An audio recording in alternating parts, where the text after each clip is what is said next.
It's really important to know your times table. Why is it important to know your times tables? So we know the factors. So you know the factors. Okay.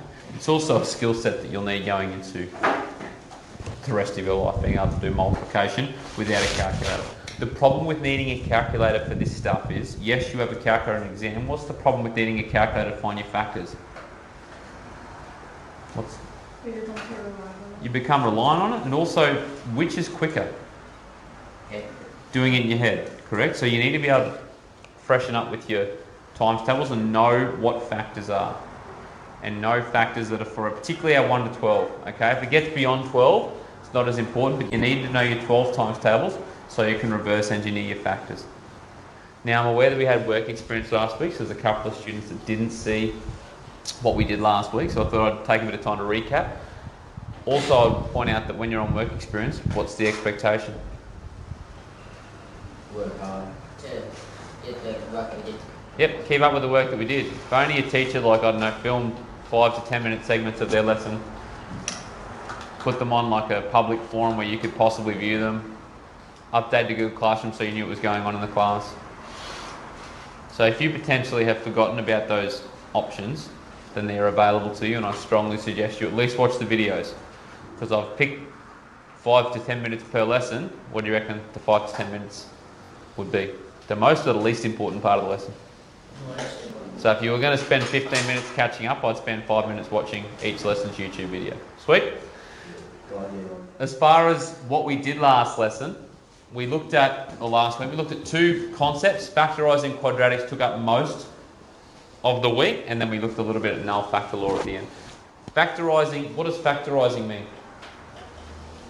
What do you reckon it means, Elise? Find a common factor, and then what do we do?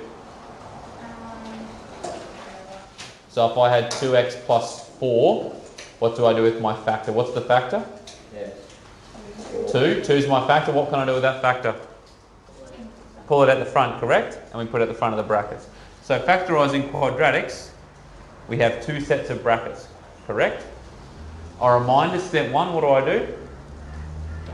Draw my bracket. Step 2, throw my x's in. Step 3, well, yeah, what do they call those?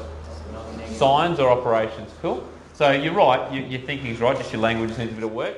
So we identify the operations going on inside our brackets. Have I done this correctly? How do you know? How do you know I've done that correctly? Ethan? Oh, because it's negative 35. Negative 35, and that number is found by multiplying these 2 numbers, correct? Yeah. What's the only way I get a negative when I'm multiplying 2 numbers? One must be negative and one must be? Cool. Now what do I do? That's step 3 done. Now what do? Step 4? Factors of? What are my factors of 35? 5 and 7. 5 and 7? That was a skill that we just did then, correct? That's where this skill aligns. So 35 is 5 and 7, and there's also 1 and 35. Do we think 1 and 35 is going to be reasonable here?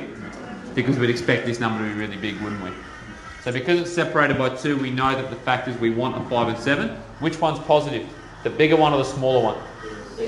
Bigger one, because it's plus, so it's plus 7 minus 5. Happy with that? So that's the skill set we really worked on last week. And the best thing you can do is give yourself lots of practice. The more you see, the more quick you'll get with those and the more comfortable you'll feel.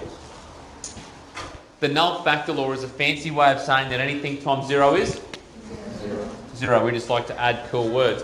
Now I'm going to put this, I didn't introduce this example last week, but if I've got x times y equals 0, there are 2 things that can be going on here. Either One of the x is 0. Yep, so either x equals 0 or y equals 0, okay? Both can equal 0, but we know that for that to equal 0, at least one of these things must be 0, correct? Doesn't matter which one. It does matter which one, but we know for a fact that either this is 0 or this is 0. Cool? What we're going to do now is combine these concepts. So last week we were factorising quadratics. Now quadratics are a type of relationship. I don't want you to get caught up with that yet. I just want you to get caught up in the process. So let's say we've got this relationship on the board here. X squared plus 6x minus 16. Is that a quadratic? How do we know? x squared at the front, so we've got a power of 2, and then we're following our process from there. So what do we do with this? Because normally we would rearrange this, correct? Normally we'd take the 16 over and then try and deal with it that way. Why will that not work? Because I've got an x and I've got a x squared, and I can't get rid of those, can I? So that's a hint that I need to use another technique. What do you think is the most appropriate technique here? I need to factorize it. So what's my first step with factorizing?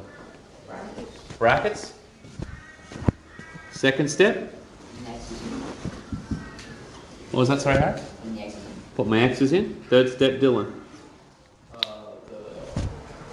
sign. So what's my sign? Plus and negative. Are you sure? Pretty sure. Good. It is plus and negative. How do you know? Because it's -16. Negative 16. The only way I get a negative 16 is when I multiply a positive and a negative. If you've already got the answer, slow down. What are the factors? 8 and 2. There's also 4 and 4. I'll put those in brackets so we can see their pairs. 1 and 16 is the other set. What do we think is the most appropriate factor pair? How do you know it's 8 and 2? Because there's 6 in between them. Very good. Which one's bigger? 8. Is it positive or negative? So it should be plus 8 minus 2. Sweet. Now this is where this 0 comes in. What do you think my next line of work is going to be, Cameron? What do you reckon I'm going to say? I'll give you a hint.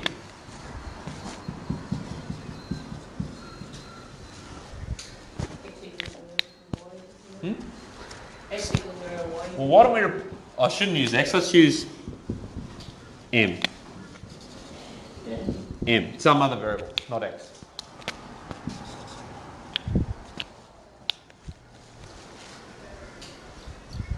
So for this to equal 0, what must occur? Either, Ryan, what do you reckon? One of them's got to equal. So either what, Harry?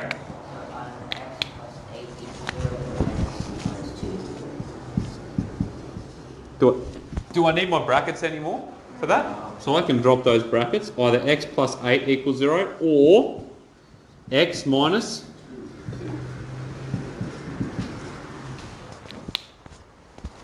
Does that make sense? They're the two scenarios where that thing can happen. Either this thing here equals 0 or this thing here equals 0, correct?